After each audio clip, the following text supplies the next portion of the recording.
Welcome to make India. இன்றைக்கி எந்த video பற்றி பார்க்க போகிறோன்னா, பார்த்தீங்கன்னா நம்ம வந்து பிஎஸ்என்எல் சிம்மு வாங்கிட்டோம். இதோட வீடியோ தான் பார்க்க போகிறோம். வாங்க வீடியோக்குள்ளே போகலாம். பிஎஸ்என்எல் எல்லாருக்குமே தெரிஞ்சிருக்கும். இப்போ வந்து சமீபமாக இந்த ஒரு மாதமாக பார்த்தீங்கன்னா பிஎஸ்என்எல் தான் பேச்சு எல்லா இடத்துலையும் அடிப்படுது. ஏன்னா வந்து அதர் நெட்ஒர்க்ஸ்லாம் வந்து அவங்களோட டேரிஃபை வந்து இன்க்ரீஸ் பண்ணிட்டாங்க. 12% 22% வரலும் இன்க்ரீஸ் பண்ணியிருக்காங்க. அதனால வந்து எல்லோரும் பிஎஸ்என்எலுக்கு சேஞ்ச் ஆகிறோம். இன்னொரு விஷயம், இது வந்து கவர்மெண்ட் செக்டார்ன்றதுனால நம்மளோட பப்ளிக் செக்டார், இது பப்ளிக் செக்டார்ன்றதுனால நம்ம சப்போர்ட் பண்ணி ஆகணும். அதுக்காக வேண்டியும் இது சேஞ்ச் ஆகிறது நல்லதுதான். ஏன்டா இத்தனை வருஷமாக இது சேஞ்ச் பண்ணாமல் இப்போ மட்டும் உனக்கு ஞான தைரியம் வந்துச்சுன்னு கேட்குறீங்களா? இல்லைங்க, நாங்கள் ஆரம்பத்தில் வந்து ஆர்பிஜி யூஸ் பண்ணின்னு இருந்தேன். ஆர்பிஜி போனதுக்கப்புறம் ஏர்டெல் வந்தது. ஏர்டெல் யூஸ் பண்ணின்னு இருந்தேன். அந்த ஏர்டெல் நம்பர் தான் இன்னி வரலும் என்கிட்ட இருக்குது. பிஎஸ்என்எல் நான் வாங்கவே இல்லை.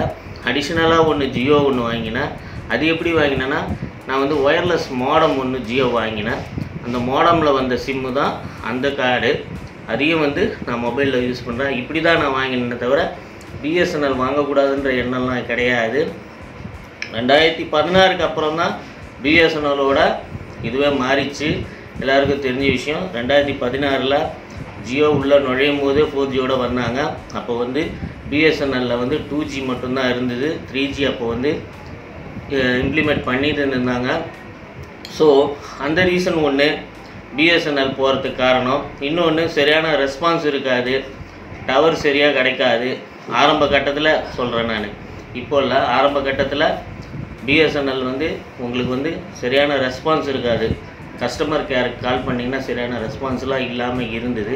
அதுவும் இல்லாமல் கவர்மெண்ட்டோட இது எக்யூப்மெண்ட்டை வந்து டெவலப் பண்ணாமல் வச்சுது. அப்போது எல்லா நெட்வொர்க்கும் 4G இருக்கும்போது பிஎஸ்என்எல் மட்டும் 3G இருந்தது. ஆனால் 3G நெட்வொர்க்கும் சரியாகவே எடுக்காது. ஏன்னா வந்து 3Gயில் வந்து நம்ம ஆப்ரேட் பண்ணோன்னா சுற்றினே தான் இருக்கும். எந்த ஒரு வீடியோவும் ப்ளே பண்ணாது, எந்த ஒரு ஃபைலும் வந்து ஓப்பன் ஆகாது. இந்த மாதிரி இருந்தது. இந்த மாதிரி காலகட்டத்தில் என்ன ஆச்சுன்னா, 4G வந்து ஜியோ 4G கொண்டு வருவோம். எல்லோரும் வந்து ஜியோ பக்கம் திரும்ப ஆரம்பித்தாங்க. அடுத்து ஏர்டெல் வந்து உடனே இம்ப்ளிமெண்ட் பண்ணாங்க 4Gயை. நம்ம பிஎஸ்என்எலுக்கு மட்டும் கவர்மெண்ட் சைடில் சப்போர்ட்டு கிடைக்கல. அதனால் வந்து 4G இம்ப்ளிமெண்ட் பண்ண முடியாமல் ரொம்ப திணறினாங்க. அதனாலேயே வந்து பிஎஸ்என்எலோட கஸ்டமர்லாம் அதர் நெட்வொர்க்கு மாறினாங்க. நம்ம ஆரம்பத்துலேருந்தே இப்பயும் சொல்கிறேன், நான் ஆரம்பத்துலேருந்து வந்து பிஎஸ்என்எல் வந்து வாங்கக்கூடாதுலாம் கிடையாது. நம்ம யூஸ் பண்ணியிருந்தது ஃபஸ்ட்டு ஆர்பிஜி வச்சுருந்தோம். அதுக்கப்புறம் எடுத்த உடனே ஏர்டெல் தான் வாங்கினோம். ஏர்டெல் யூஸ் பண்ணியிருந்தோம், ஜியோ வாங்கினோம். இப்போ தவிர்க்க முடியாத காரணத்தினால இப்போ ஏர்டெல்லேருந்து நம்ம வந்து போர்ட் பண்ணியிருக்கோம் பிஎஸ்என்எலுக்கு. எனக்கு பொறுத்தவரை மேக்ஸிமம் எனக்கு வந்து டாக் டைம் தாங்க வேணும். எனக்கு வந்து நெட்டு தேவையில்லை. மேக்ஸிமம் டாக் டைம் இருந்தால் போதும். அது எவ்வளோ கம்மியாக கிடைச்சாலும் 1 மந்த்துக்கு டாக் டைம் இருந்தாலே அதிகம் தான் எனக்கு. அதுவே போதும். இந்த நெட்டுன்றது தேவையே இல்லை. ஏன்னா நம்ம எல்லார் வீட்லேயும் இப்போ வந்து வைஃபை நெட்வொர்க்கு வந்து கொண்டு வந்துடுறோம். இன்டர்நெட்டு கேபிள் வந்து ஆப்டிக்கில் வந்துடுது. அதனால எல்லாமே அது யூஸ் பண்ணுறதுனால மேக்ஸிமம் என்ன மாதிரி ஆளுங்களுக்கு டாக் டைம் இருந்தாலே போதும். அதுக்கு உண்டான ஸ்க்ரீமு வந்து பிஎஸ்என்எல்லில் போட்டாங்கன்னா ரொம்பவே நல்லாயிருக்கும். அதுவும் வந்து எதிர்பார்க்கலாம். இப்போ நெட்வொர்க்குன்னு பார்த்தீங்கன்னா, ஃபஸ்ட்டு இடத்துல வந்து ஜியோ இருக்குது, செகண்டு வந்து ஏர்டெல் இருக்குது, தேர்டில் வந்து வோடாஃபோன் ஐடியா. அதாவது வோடாஃபோனும் ஐடியாவும் கம்பைன் பண்ணி இப்போ வந்து விஐன்ற நேமில் இருக்குது. அவங்க தேர்ட் பொசிஷனில் இருக்காங்க. 4th பொசிஷனுக்கு வந்து பிஎஸ்என்எல் தள்ளப்பட்டிருக்கு. இப்போ வந்து இதெல்லாம் நம்ம சப்போர்ட் பண்ணோன்னா இதை வந்து ஃபஸ்ட்டு பொசிஷனுக்கு கொண்டு வரலாம். இப்போது டேரிஃப்னு பார்த்தீங்கன்னா, பிஎஸ்என்எல்லில் வந்து அஃபோர்டபுள் டேரிஃப் நிறையாவே இருக்குங்க. அது வந்து நான் அது தனியாகவே ஒரு வீடியோ போடுறேன். என்னோடய சிம்மு ஆக்டிவேட் ஆனதுக்கப்புறம் அது எப்படி அந்த நெட்டு பர்ஃபார்மன்ஸு, சிக்னலு, இதோட டேரிஃபு இதெல்லாம் தனியாக போட்டுடலாம். ஏன்னா இப்போதைக்கு வந்து சும்மா சிம்பிளாக சொல்கிறேன். இதில் வந்து எப்படி கொடுக்குறாங்கன்னா, 155க்கு வந்து 26 டேஸ் வேலிடு கொடுக்குறாங்க. ப்ளஸ் வந்து 26 GB டேட்டா கொடுத்துட்றாங்க. அதே மாதிரி 249க்கு போட்டிங்கன்னா 45 டேஸ் வேலிடு கொடுக்குறாங்க. 2 GB per day டேட்டா வந்து கொடுக்குறாங்க. இதில் வந்து நிறைய யூடியூப்பில் பார்த்தேன் 5G சிம்மு வந்து கொடுக்குற மாதிரி காமிச்சிருந்தாங்க. ஆனால் ஆக்சுவலாக 5G சிம்லாம் இன்னும் வரலங்க. 4G சிம் மட்டும்தான் வந்திருக்கு. இதுவே வந்து ஃபுல்லாக வந்து இன்னும் நெட்வொர்க்கு கவரேஜ் ஆகலை. ஒரு சில சிட்டிஸில் மட்டும்தான் கொடுத்துருக்காங்க. இன்னும் ஃபுல்லாக வந்து கவர் பண்ணி முடிக்கிறதுக்கு இந்த இயர் வந்து கம்ப்ளீட் ஆகிடும்ன்ற மாதிரி சொல்லியிருக்காங்க. 4G முடிஞ்சால் தான் அடுத்து வந்து 5G பண்ணுவாங்க. 4G ஏன் டிலேனா, இந்த நீங்கள் வந்து பார்த்துருப்பீங்க வீடியோவில், டாட்டா வந்து பிஎஸ்என்எல்லோட லிங்க் ஆகுதுன்னு. ஆக்சுவலாக அது அப்படி கிடையாது. டிசிஎஸ் டாட்டா கன்சல்டன்சி சர்வீஸ் வந்து 2020 4Gக்கான எக்யூப்மெண்ட்டு வந்து சப்ளை பண்ணுறதா வந்து அவங்க கான்ட்ராக்ட் எடுத்திருக்காங்க. ஆக்சுவலாக பார்த்தீங்கன்னா மற்ற நெட்வொர்க்கெலாம் வந்து ஃபாரின்லேருந்து பர்ச்சேஸ் பண்ணி அவங்க 4G ஸ்பெக்ட்ரம் வந்து இம்ப்ளிமெண்ட் பண்ணிட்டாங்க. பிஎஸ்என்எல் மட்டும் இந்தியாவிலே பை பண்ணணும்னு சொல்லி, இந்தியாவில் வந்து மேனுஃபேக்சரிங் யாருமே கிடையாது. அப்போ தான் வந்து டாட்டா வந்து நாங்கள் பண்ணித்தரோம் அப்படின்ற மாதிரி 2020 வந்து இதை அண்டர்டேக் பண்ணாங்க. அதோட இதுதான் இப்போ வந்து கொஞ்சம் முழு வீச்சில் நடக்குது. கவர்மெண்ட்டோட சப்போர்ட் இல்லாததுனால இவ்வளோ நாள் அது ஓரமாக இருந்தது. இப்போ வந்து அது வந்து முழு வீச்சில் பண்ணுறாங்க. இப்போ எக்யூப்மெண்ட்டெல்லாம் வந்து டாட்டா கன்சல்டன்சி தான் வந்து சப்ளை பண்ணுறாங்க. ஸோ 2025 ஃபுல்லாக நம்மளுக்கு வந்து 4G நெட்வொர்க் எல்லா இடத்துலையும் கிடச்சிரும். அதுக்கப்புறம் 2025 ஸ்டார்டிங்லேருந்து 5G நெட்வொர்க் வந்து ஸ்டார்ட் பண்ண போகிறாங்க. டெஸ்ட்டு இது பண்ணுறாங்க. அப்போது அதுக்கப்புறம் வந்து நம்மளுக்கு நெட்வொர்க் நார்மலாக ஆகிடும்னு நினைக்கிறேன். இன்னொரு விஷயம் இதில் வந்து பரவலாக பேசப்படுது, எலான் மஸ்க்கும் வந்து நம்மளுக்கு பிஎஸ்என்எல்லோட லிங்க் பண்ண போகிறாரு அப்படின்ற மாதிரி. அது அதிகாரப்பூர்வமாக அறிவிக்கலை. அந்த லிங்க்கு வந்தால் கூட இதுக்கும் டவருக்கும் எந்த சம்மந்தமும் கிடையாது. ஸ்டார் லிங்க்குன்றது டைரெக்டு சேட்டலைட் சர்வீஸ். அது சேட்டலைட் மூலமா நம்ம ஹோமுக்கு வந்து நெட்வொர்க் எடுத்துக்கலாம்.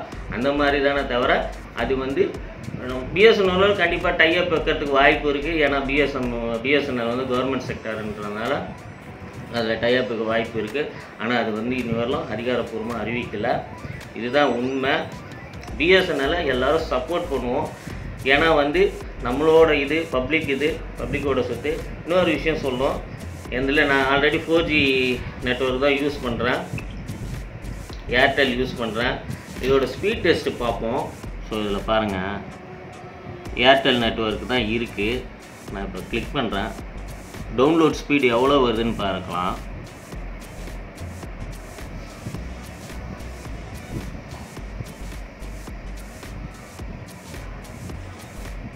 ஸோ அந்த 15 or 14 அந்த ரேஞ்சில் தான் இருக்குது. பாருங்கள், அப்லோடு ஸ்பீடு வந்து 5.5 Mbps, 5.3 Mbps ஸ்பீடு இருக்குது. ஸோ இதை வந்து நம்ம அடுத்து ஜியோக்கு நெட்வொர்க் மாற்றிட்டு ஜியோ இது செக் பண்ணுவோம்.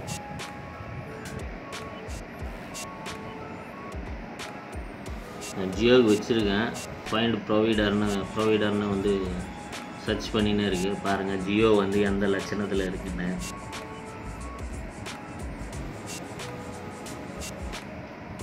இன்னும் வந்து நெட்வொர்க் ப்ரொவைடர் வந்து சர்ச் ஆகலை. பார்த்தாலே தெரியும். சிம் 2ல ஜியோ தான் இருக்குது, ஜியோ தான் வச்சுருக்கோம். நெட்வொர்க் இன்னும் அவைலபிள் ஆகலை. பாருங்கள்,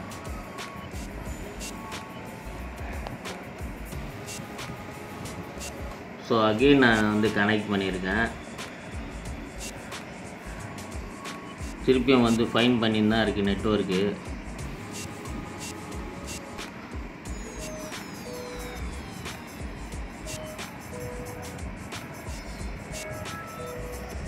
ஸோ உங்கள் நெட்வொர்க் நல்லா ஃபுல்லாக தான் இருக்குது. பார் பார்த்திங்கன்னா தெரியும், மேலே ஃபுல் நெட்வொர்க் இருக்குது. செகண்ட் சிம்மில் வந்து ஜியோ தான் போட்டிருக்கேன். இப்போ நான் செகண்ட் சிம் தான் செலக்ட் பண்ணியிருந்தேன் ஸ்பீட் டெஸ்ட்டுக்கு.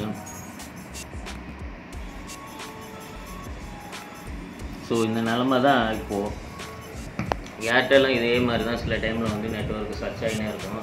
இதனால் வந்து பிஎஸ்என்எல் வந்து ஃபஸ்ட்டு அப்படின்னு நம்ம சொல்லிட முடியாது. எல்லா நெட்வொர்க்லேயும் நெட் ப்ராப்ளம் வரதான் செய்யும். அது எல்லாருக்குமே தெரிஞ்ச விஷயந்தான். மேக்ஸிமம் வந்து இவங்க டேரிஃபை மட்டும் டாக் வேல்யூக்குன்னு கொஞ்சம் டேரிஃபை கொடுத்தாங்கன்னா எங்களை மாதிரி ஆளுங்களுக்குலாம் யூஸ்ஃபுல்லாக இருக்கும். இன்டர்நெட் வந்து மேக்ஸிமம் நாங்கள்லாம் வெளியில் போனால் அந்தளவுக்கு யூஸ் பண்ண போகிறது கிடையாது. ஏதாவது பேமெண்ட் பண்ணுறதுக்கோ இதுக்கு மட்டும்தான் யூஸ் பண்ண போகிறோம். அதனால் வந்து இது நெட் பேக்கு கம்மி பண்ணிவிட்டு டேக் வேல்யூ கொடுத்து இப்போ வந்து 2 GB அப்படி 1 மந்த் பேக்கை வந்து அதோட டேரிஃபை வந்து கம்மி பண்ணி பிஎஸ்என்எல் பண்ணாங்கன்னா நல்லாவே இருக்கும். அந்த மாதிரி ஏதாவது பேக் கொண்டு வந்தாங்கன்னா நல்லா. ஆல்ரெடி இருக்கா என்னன்னு தெரியல, ஏன்னா நான் இப்போ தான் சிம்மு வாங்கியிருக்கேன். அந்த மாதிரி ஏதாவது ஆஃபர் இருந்துச்சுன்னா நான் வந்து நெக்ஸ்ட் வீடியோவில் போடுறேன். ஏன்னா இந்த சிம்மு ஆக்டிவேட் வந்து ஆகிறதுக்கு 5 days ஆகும். இன்னொரு விஷயம், முக்கியமான விஷயம் தெரிஞ்சுக்கணும். இது நீங்கள் போர்ட் பண்ணலாம். எப்படி பண்ணலான்னா, நீங்கள் எந்த நெட்வொர்க்கில் மாறணும்னு நினைக்கிறீங்களோ அந்த நெட்வொர்க்கு எஸ்எம்எஸ் 1900 எஸ்எம்எஸ் சென்ட் பண்ணோம். 1900க்கு கீழே வந்து போர்ட் PORT அப்படின்னு கேபிட்டலில் டைப் பண்ணி ஸ்பேஸ் விட்டு உங்கள் மொபைல் நம்பரை டைப் பண்ணி சென்ட் பண்ணுங்கள். இது சென்ட் பண்ண உடனே உங்களுக்கு வந்து ஒரு UPC கோடு ஒன்று ரிசீவ் ஆகும். அந்த UPC கோடு எடுத்துன்னு போய் தான் நீங்கள் வந்து போர்ட் பண்ண முடியும். அந்த UPC கோடு ரிசீவ் ஆனதில் 5 daysக்குள்ளே நீங்கள் அந்த கோடு எடுத்து போய் காமிச்சு நீங்கள் போர்ட் பண்ணிக்கலாம். இன்னொரு விஷயம், உங்களோட ப்ரீவியஸ் நெட்வொர்க் வந்து மினிமம் 5 days வந்து உங்களுக்கு மினிமம் 5 days உங்களுக்கு வந்து வேலிடிட்டி இருக்கணும். அப்போ தான் வந்து அதை ஆக்டிவேட் பண்ண முடியும். 2 days 1 daysல இருக்கும்போது பண்ணிங்கன்னா கண்டிப்பாக வந்து நெட்வொர்க் வந்து கட் ஆகிடுச்சுன்னா கேன்சல் ஆகிடும். அதனால வந்து மினிமம் 5 days வந்து உங்கள் நெட்வொர்க் இருக்கிற மாதிரி, ப்ரீவியஸ் நெட்வொர்க் இருக்கிற மாதிரி போர்ட் பண்ணிக்கோங்க. அப்போ தான் உங்களுக்கு வந்து ஈஸியாக இருக்கும். இந்த விஷயம் யாரும் சொல்லியிருக்க மாட்டாங்க, நான் அனுபவத்தில் சொல்கிறேன். ஏன்னா இது வந்து எனக்கு நான் பண்ணும்போது எனக்கு சொன்னது அது பிஎஸ்என்எல் ஆஃபீஸில். அதனால் நீங்கள் போர்ட்டு பண்ணோன்னா 1900 போர்ட்டுன்னு டைப் பண்ணுங்கள். ஸ்பேஸ் விட்டு உங்கள் மொபைல் நம்பரை டைப் பண்ணி சென்ட் பண்ணுங்கள். சென்ட் பண்ண ஒரு 5 minutesல வந்து உங்களுக்கு ஒரு கோடு ஒன்று வரும், UPC கோடு ஒன்று வரும். அந்த கோடு எடுத்துன்னு போய் பிஎஸ்என்எல் சென்டரில் காமிச்சிங்கன்னா, கஸ்டமர் சர்வீஸ் சென்டரில் எடுத்துன்னு போய் கொடுத்தீங்கன்னா உங்களுக்கு ஒரு சிம் கார்டு இந்த மாதிரி கொடுப்பாங்க. அதே மாதிரி இன்னொன்று, நீங்கள் ஆதார் ஒரிஜினல் எடுத்துகிட்டு போனால் போதும், ஜெராக்ஸில் எடுத்துகிட்டு போகணுன்னு அவசியம் இல்லை. ஆதார் வெரிஃபிகேஷனுக்காக தான் அவங்க பார்த்துட்டு உங்களை ஃபோட்டோ எடுத்துகிட்டு சிம் கார்டு கொடுத்துருவாங்க. அது ஒரு 3 daysல வந்து ஆக்டிவேட் ஆகிடும். அதே மாதிரி இந்த நெட்வொர்க் ப்ரீவியஸ் நெட்வொர்க் வந்து 5 days மினிமம் 5 days ஆக்டிவேஷனில் இருக்கிற மாதிரி பார்த்துக்கோங்க. இன்னொரு விஷயம் சொல்லியே ஆகணுங்க. ஆரம்ப கட்டத்தில் RPG ஏர்டெல்லாம் வந்த புதுசில் பார்த்தீங்கன்னா அவுட் கோயிங் 18 rupees இருந்தது, இன்கமிங் வந்து 9 rupees இருந்தது. பிஎஸ்என்எல் இன்ட்ரடியூஸ் பண்ணி அவங்க இருக்கும் ஒரு 1 yearல இருக்கும்னு நினைக்கிறேன். அவங்க தான் ஃபஸ்ட்டு பார்த்தீங்கன்னா இன்கமிங் வந்து ஃப்ரீ பண்ணது பிஎஸ்என்எல் மட்டும்தான். ஃபஸ்ட்டு இன்கமிங் கால்ஸ் வந்து ஃப்ரீ பண்ணாங்க. அதுக்கப்புறம் தான் அதர் நெட்வொர்க்ஸ்லாம் வந்து ஃப்ரீ பண்ண ஆரம்பித்தாங்க. ஸோ கைஸ், இந்த வீடியோ, இந்த அப்டேட் பிடிச்சிருந்தால் லைக் பண்ணுங்கள், ஷேர் பண்ணுங்கள், கமெண்ட் பண்ணுங்கள். இந்த சேனலுக்கு புதுசுனா சப்ஸ்கிரைப் பண்ணுங்கள். மறக்காமல் பக்கத்தில் இருக்கிற பெல் ஐக்கானை ப்ரெஸ் பண்ணிக்கோங்க. அப்போ தான் நாங்கள் போடுற ஒவ்வொரு வீடியோவும் அப்டேட்டாக வரும். பாய்.